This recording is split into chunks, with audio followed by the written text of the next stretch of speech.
일본 정부는 오래전부터 대한민국의 영토인 독도 영토 주권을 빼앗기 위해서 호시탐탐 노려왔습니다. 자국 교과서에 독도의 영토를 표기했을 뿐 아니라 교과 교육에서도 일본의 영토를 한국이 강제로 점거하고 있다고 가르치고 있습니다.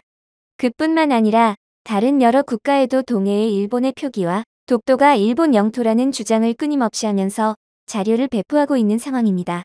그리고 매번 독도 영해 인근에서 군훈련을 여러 차례 진행하던 적이 있으며 우리의 대통령이 독도를 방문 또는 언급을 하거나 독도에서 해군과 공군의 훈련이 있을 때마다 일본 정부는 항상 부당하다는 내용을 한국 정부에 항의하거나 자국 언론을 통해서 부당함을 어필해 왔습니다.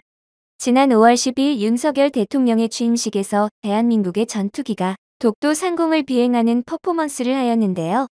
이 독도 비행을 두고 일본이 한국에 항해했었다는 사실이 뒤늦게 알려지면서 국민들의 공분을 사고 있습니다.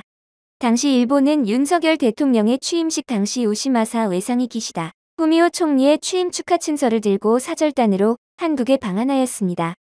윤석열 대통령께 축하 사절을 보내면서도 한편으로는 외교 경로를 통해서 한국의 전투기가 독도 상공을 비행했던 것에 대해서 부당하다는 주장을 하였던 것입니다.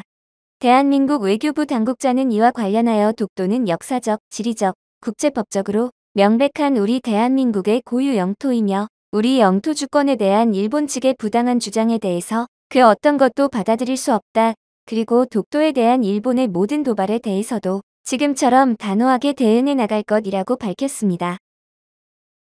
이 소식을 접한 한국의 네티즌들은 일본의 황당하고도 어이없는 주장에 분노하였으며 당국 외교부의 단호한 대응에 대해서 칭찬을 아끼지 않았습니다.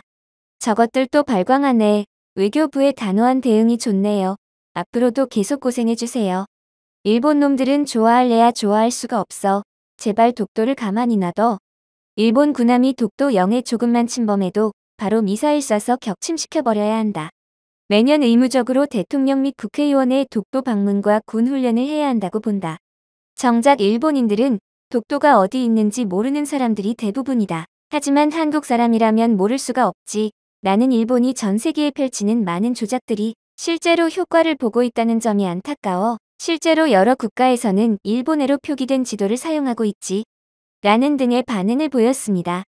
한국 정부는 일본의 이런 망언에 대하여 물론 지금도 강력하고 단호하게 잘 대응을 하고 있지만 일본 정부가 여러 다른 나라의 잘못된 정보를 퍼뜨릴 때마다 조금 더 발빠르고 전문적인 대응을 할 필요가 있다고 보여집니다.